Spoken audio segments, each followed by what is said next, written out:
Stephen, what you're seeing here are scenes playing out right next to the union buildings. It seems there is a gentleman here who appears to be bleeding and has been injured. It's unclear what really happened to him, but what we heard, is so what we heard then, Stephen, as we were waiting for these striking drivers to hand over their memorandum, was just, sounds and people screaming, running towards this particular direction.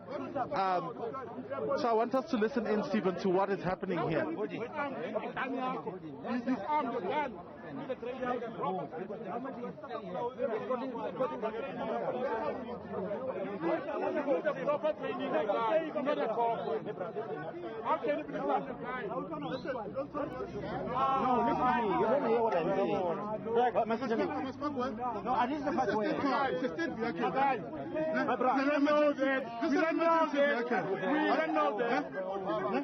trying to help you here. You are not helping me. This is what I'm saying. You are beaten. For what? Do I know the case? For what? Who beat you? So what we're hearing, Stephen, from where we're standing, the gentleman said he's being beaten and he's asking for what?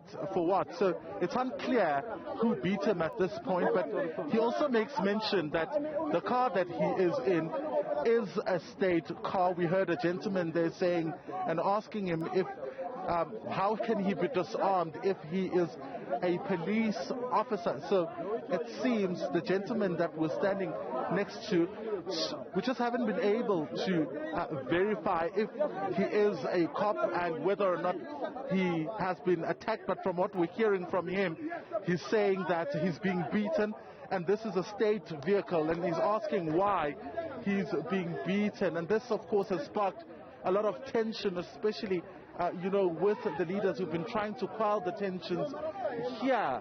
I can tell you from what I was able to spot from the gentleman, he, had a gun with him, and earlier on we heard what sounded like a gunshot. We haven't been able to confirm if it is or was indeed a gunshot, but we heard something that sounded along those lines earlier on. So we'll then get official word perhaps from, the organizers of this particular, protest. As you can see, the van there, the police have just arrived to attend to the scene over here, Stephen. So these are the scenes that are unfolding here as we wait outside the union buildings.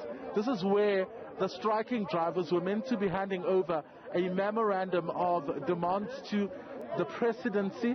As you would have seen earlier on, they went to the Department of Trade and Industry to plead with them to ensure that they carry out their mandate, which is to ensure that there is... Okay, let's listen in, Stephen, to what is happening.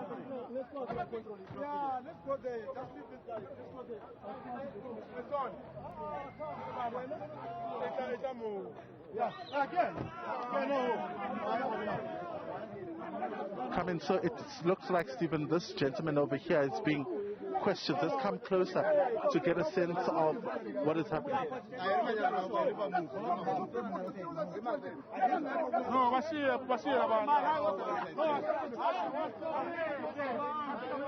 So the gentlemen that you are seeing have just gotten off that particular vehicle.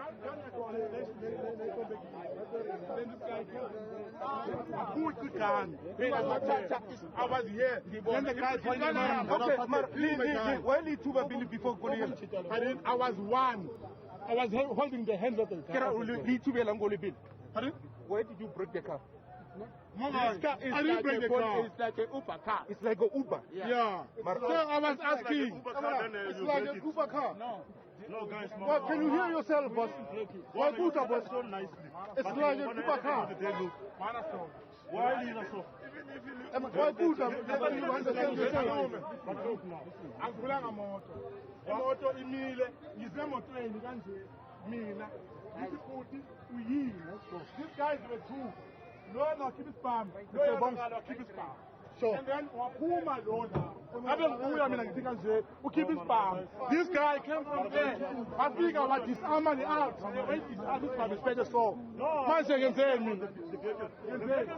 Okay, so the gentleman, Stephen, you're seeing in front of the screen right now is explaining what happened. He says he got closer to the car and he realized there were occupants inside the car, and the guy pointed a firearm. Another gentleman came and disarmed the guy that you're seeing. You would have heard earlier on him saying this is a state vehicle. What we haven't been able to establish is whether or not he is a cop. Earlier on we did see that he was indeed carrying a gun, but we don't know whether or not if he's a cop and what was happening at that particular moment. So it seems the information is coming in drips and pieces, and that is why perhaps you saw earlier on that other gentleman being called by the police to be questioned around what exactly happened. I'm not a witness. I'm not a witness. You said you can bring a gun to you. Yeah, still not a witness. You are involved again. Hey, we're involved.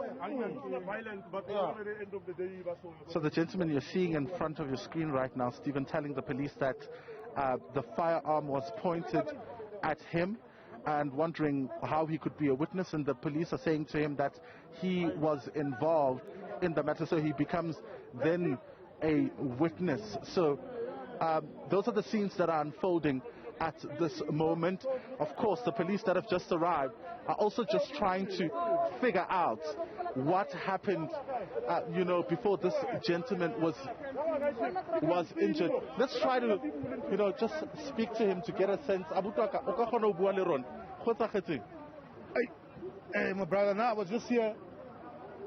I just knocked off, no? Yeah. I'm going to drop off one of my members here. He looks right here It's fine. No. Actually, I don't have to give you all these details. Yeah. I just got attacked. That's all. That's all I can. Are you a police officer? Yes, I am. Yes. Can you confirm that was a that was a gunshot that went off? Yes, it's my own firearm. They fired a shot, and there's a cartridge right there. Who fired the shot? It's the guy who was wearing Adidas t-shirt, white t-shirt. I saw him. I took the car keys and everything. Yes. Disarmed me. They thought you were an Uber driver. They thought so, yeah.